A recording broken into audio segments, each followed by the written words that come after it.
নামাজে দাঁড়িয়ে কেন সেজদার দিকেই তাকিয়ে থাকতে হয়? বৈজ্ঞানিক একটা উপকার বর্তমান প্রমাণিত হয়েছে, রসুলের সুন্নাহ এক্ষেত্রে পুরোপুরি মিলে যায়।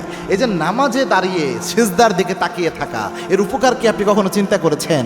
কয়েকটা গবেষণা এসেছে, একটা আর্টিকেলে আমি পড়লাম, আশ্চর্যজনক বিষয়। আল্লাহর হাবিবের সুন্নাহটা আপনি দেখেন, আয়েশা রাদিয়াল্লাহু তাআলা আনহার বর্ণনা এক্ষেত্রে এসেছে।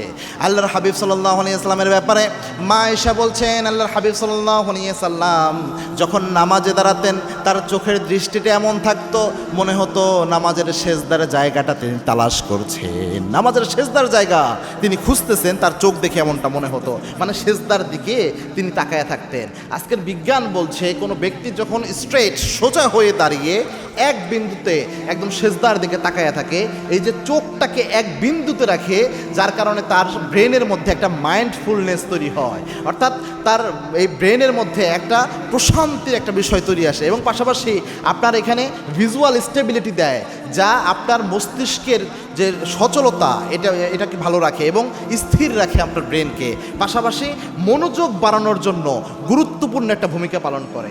আপনি দেখবেন অনেক জায়গায় যে মেডিটেশন থেরাপি হয়, এই মেডিটেশন থেরাপির ক্ষেত্রে যেটা করে, একটা নির্দিষ্ট বিন্দুতে তারা তাকায় থাকতে বলে, কিন্তু নামাজের মধ্যে আল্লাহ সবচেয়ে বড় মেডিটেশন থেরাপির উপাদান আল্লাহ রাব্বুল আলামিন ঢুকাইয়া দিয়েছেন। কোনো ব্যক্তি যখন নামাজের মধ্যে দাঁড়ায়া সেজদার দিকে তাকাইয়া থাকে, আজকের বিজ্ঞান বলছে এটার মাধ্যমে ওই ব্যক্তির ব্রেনের মধ্যে এক ধরনের মাইন্ডফুলনেস চলে আসে, যার কারণে ওই ব্যক্তিটা প্রশান্তি অনুভব করতে পারে এবং চোখের মারাত্মক উপকার হয়, মনোযোগ বৃদ্ধিতে সহায়তা হয়। এই সব ক্ষমতা আল্লাহ রাব্বুল আলামিন অটোমেটিক বাড়াইয়া দেয়। সুবহানাল্লাহি বিহামদি। এই যে রাসূলুল্লাহ ইসলামের সুন্নাহ বা আল্লাহর বিধান, আর 1450 বছর আগে যেটা এসেছে, আজকের বিজ্ঞান এটা প্রমাণ করছে। এজন্য ইসলামের যত বিধান আছে, রসুলের যত সুন্নাহ আছে, এটা যদি আমরা মানতে পারি, সবগুলো আমাদের জন্য উপকারী।